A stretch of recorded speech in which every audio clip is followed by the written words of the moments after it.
Hello, and welcome back to the Community-21 series. And today we're meeting with Mary Watson of the Carnlough Community Association.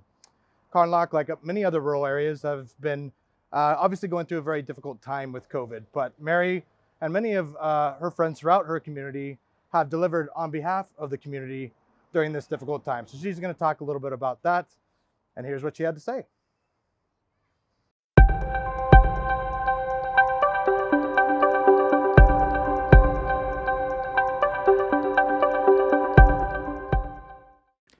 Mary, thanks so much for having us here today. I just want to see if you want to start out by telling us a bit about yourself and the Carnlough Community Association. Right, well, I'm Mary Watson and I'm the Secretary of the Carnlough Community Association. Our chair is Patricia McConnell, and we have a small committee of about 12, 13 of us who met regularly. Obviously, we've not met in the last year, but that doesn't mean that nothing's been going on in the village, because it has. And in normal times, we run a luncheon club, a bowling club. We manage the Heritage Hub across the road in the old town hall in Carnlough. Normally, this office is manned throughout the week by 2 part-time staff. We also run a youth club. You know, there's a lot going on that has obviously stopped over the last year. So it was a case of, well, what can we do given the circumstances? And do you want to dive a little bit more into some of the projects and initiatives that you had going on before COVID? Well, the Luncheon Club, massive organised event that happened in over 2 12-week sessions, all grant funded. We had a lottery fund, grant fund for that. And that took place up at the Carnlough Community Centre, which is just up at the back of the village. And we would have an average of between 30 and 40 people, anybody over 50, occasionally somebody younger if they maybe just felt like coming. We've never turned anybody away. And that would be every Friday, as I say, for 2 10-week blocks. And that would be a 3-course lunch, 2 or 3-course lunch. And also there would be some kind of talk or therapy beforehand. So there might be flower arranging, there might be a mental health talk, there might be something on benefits. You know, it would vary throughout the 10-week block, and also each 10-week block would have an outing, and we've been all over the place. You know, we've been to Hillsborough, Ulster Folk Museum, lots of different places. St George's Market, that's always an autumn visit in advance of Christmas. So the other thing that happens on a regular basis twice a week is there's a bowling club, and it's a subcommittee of the association that runs that. Again, a dedicated band of volunteers. In normal times, they provide refreshments every week, and they have people coming from all over, from Larne and different villages round about, lots of matches, and it's so popular. And again, grant funded, we've managed to get new bowling mats and bowls so people can come along without equipment, and there's plenty for them to join in with. So that's another. We have a young people's youth club that runs normally right through the winter time. And again, volunteers that come and help out with that, as well as one of our paid workers. She organises that. All these things have had to stop. I'm just trying to think what else. The hub, and that's open usually from Easter till September, every Saturday and Sunday, 2 till 5, with volunteers. And those volunteers are particularly versed in the history of the village, and people love to come and talk about ancestors and, you know, grannies and granddads who maybe lived here, worked in the quarries. And we've got lots of foreign visitors as well, who it's a lovely attraction for them. I'm trying to think what else. Do you feel like these different events and social outings go a long way in bringing people together? Oh, yes. Yeah. We also do quite a bit of work with the 2 local schools. Well, 3 if you take into account that sometimes we include Seaview and Glenarm as well, but it's mainly with St John's and the integrated. One thing that we did do that was so successful, we used to take all the children, all the top children in the top class from all those schools to Stormont for an educational visit and citizenship, and they would do a citizenship project. That they all went together on the bus, and I used to think that was particularly valuable. But of course we stopped going when Stormont fell because we never went to see a nice building. That was a by the by. We went because of what went on in that building, and also to get children looking from school council, local council, right through the democratic system and being engaged from a very early age. And I remember one parent talked to me one time when I was out, and he said, "My daughter started watching the Parliament channel. What have you done?" You know, and that was a 10-year-old watching the Parliament channel. She's going to be one of our MLAs before too long, I can tell.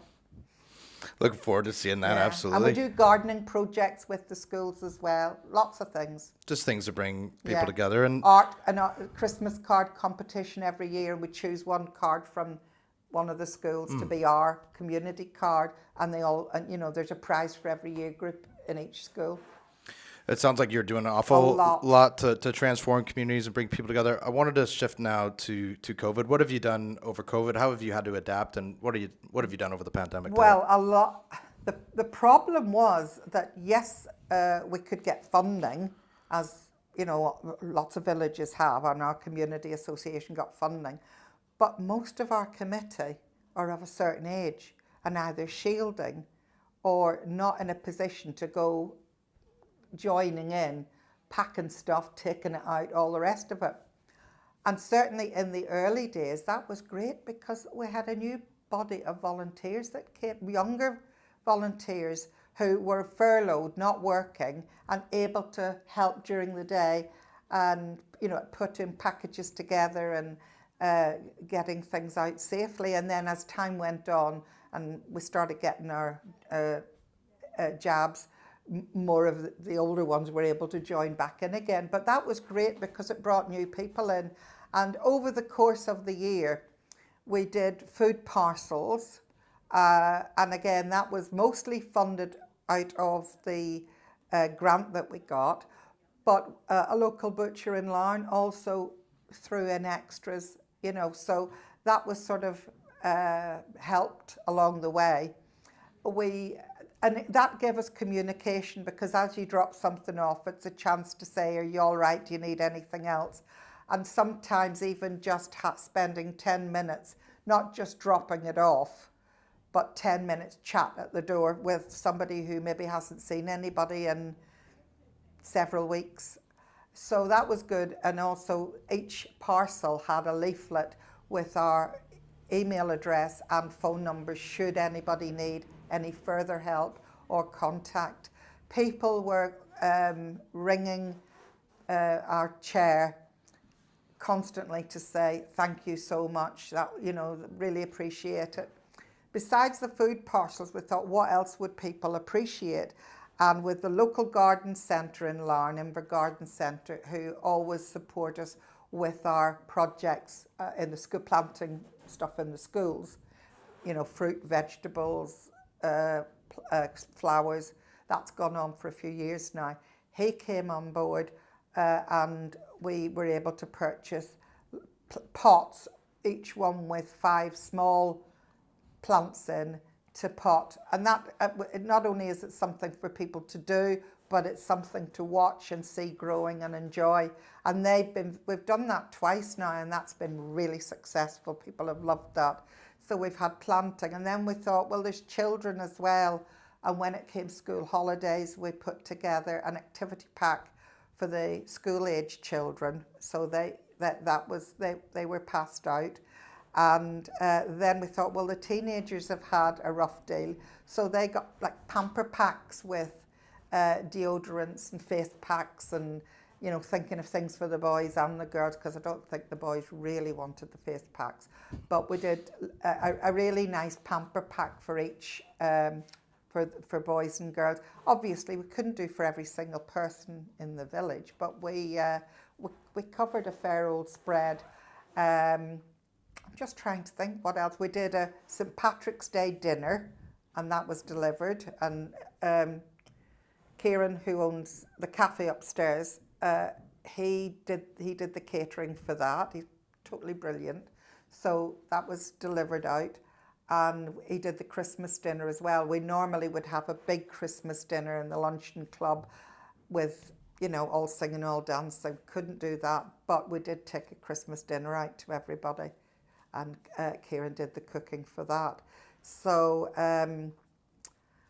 just trying to think, was there anything else? Or maybe I've mostly covered it. It was a lot of hard work all through the year, as I say, with volunteers doing the packing up and doing the deliveries. And also finding out from other people, other groups, what did you do? Where did you get that from? You know, so there was a lot of sharing around the whole the wider community as to how to access different things to deliver to different people. I'm sure that's made a big difference for people in a time that was obviously very isolating. Yeah. I wanted to ask, are there any individual stories or anything that came out of all this that inspired you over the pandemic? Well, I remember talking to one elderly lady at the door when I delivered a food parcel to her, and she lives on her own. She's very elderly. She hadn't seen many people, and she engaged me in conversation for, I'm sure, a good 10 minutes. And I know from the sparkle in her eyes that she really enjoyed the chat. Now, she didn't know me. She did know me a lot better by the end of the conversation.